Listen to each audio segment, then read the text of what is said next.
Hey, wasn't there supposed to be an invasion of Chicago this week?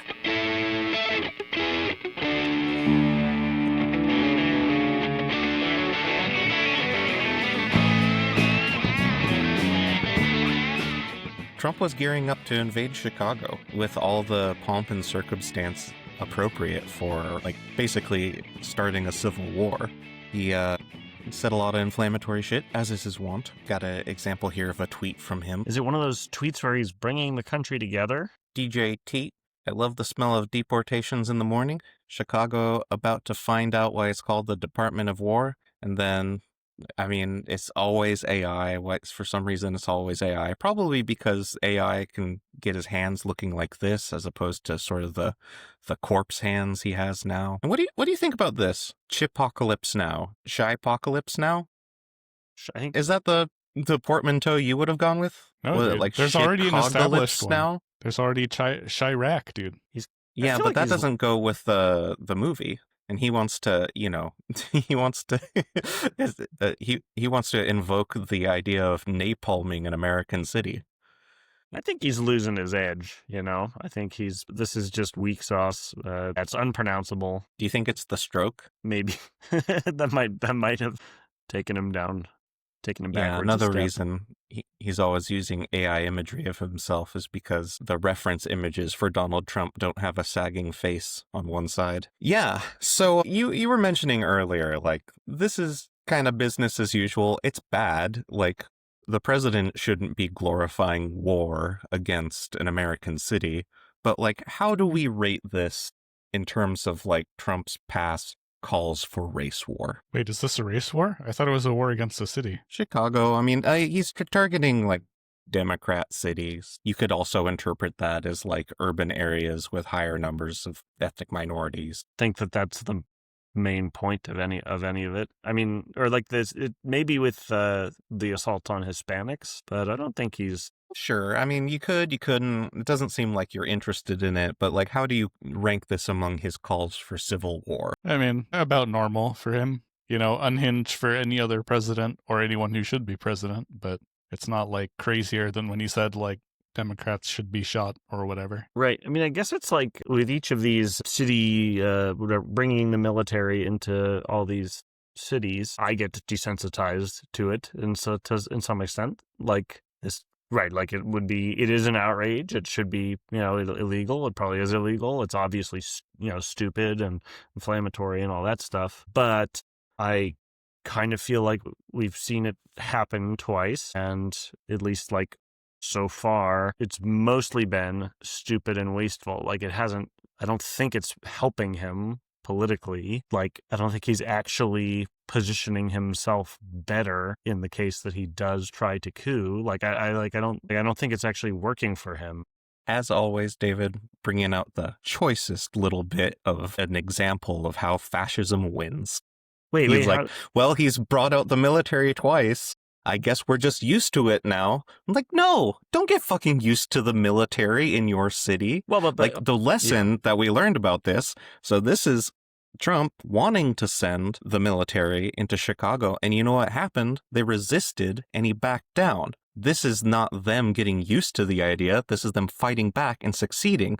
You are doing the audience a disservice by saying that they should be used to it. You shouldn't be used to it. I didn't say that you anyone shouldn't should be used to it. I didn't say anyone should be used to it. You felt used to it. You're setting an example. It's important for you not to set that example. Well, sorry.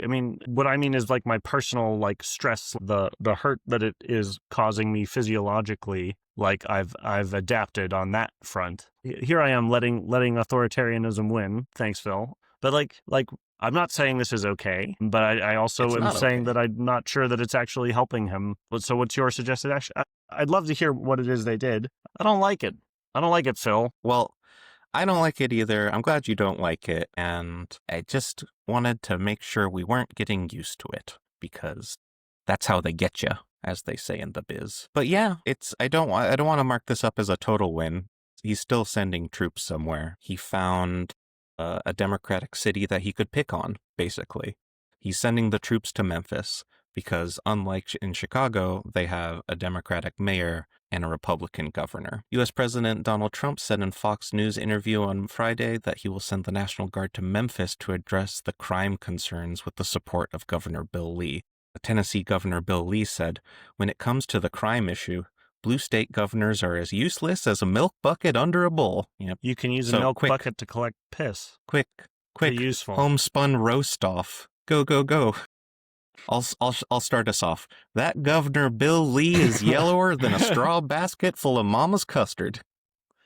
All right. That's a good one. Gosh, I'm not that folksy, Phil.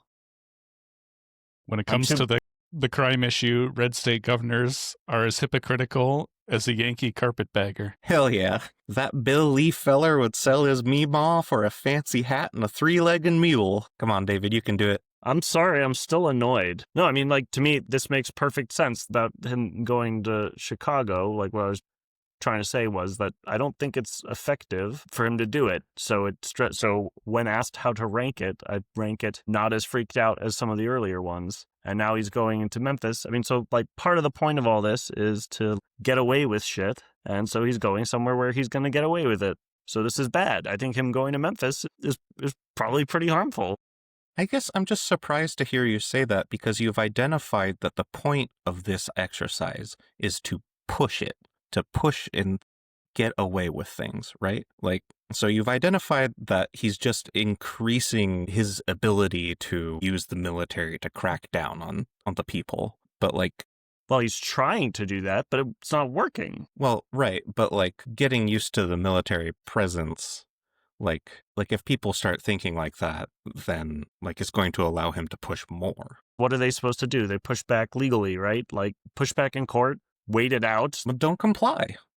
Don't comply. That's what Chicago did. The city of Chicago should not comply. So I'm actually really curious to hear what they did. So, first of all, as soon as Governor Pritzker was informed about the invasion, and he immediately publicized details about the deployments so local communities could prepare. And he was very vocal about his negative opinion of this deployment and that they were completely unneeded and didn't back down when faced with pressure from the president. Got a quote from Governor Pritzker here. "None of this is about fighting crime or making Chicago safer. None of it. For Trump, it's about testing his power and producing a political drama to cover up for his corruption." Mayor Johnson not complying with the deployment as well. He went out and joined Workers Over Billionaires protests that happened. He said in a speech, like, "This is a city that will defend the country."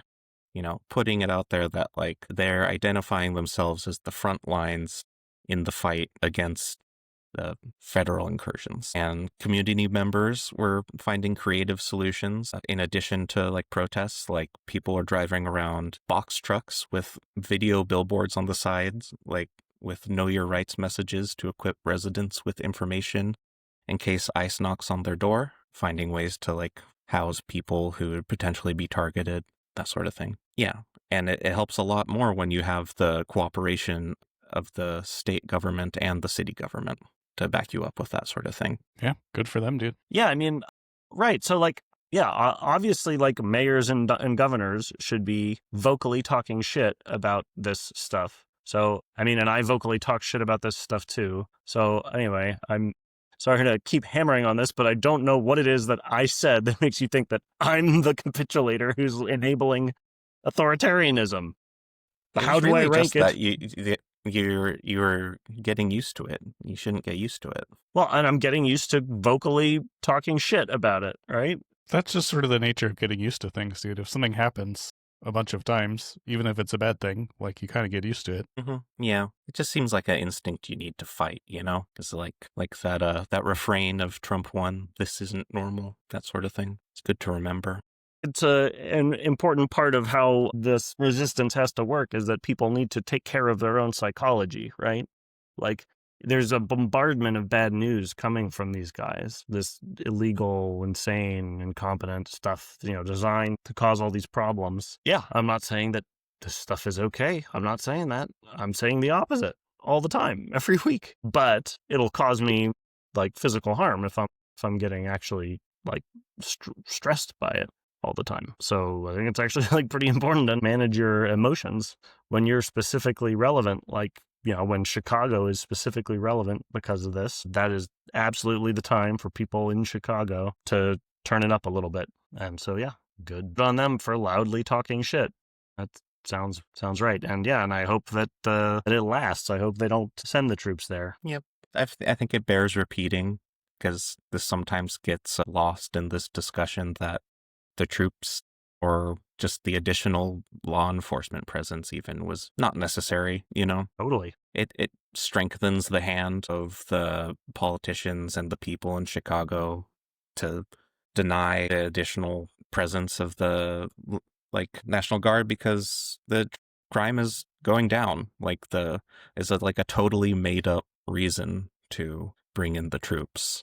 Got a nice quote here from Kanoya Ali, who's a lead life coach and mentor with Chicago CRED, which is like a gun violence reduction org.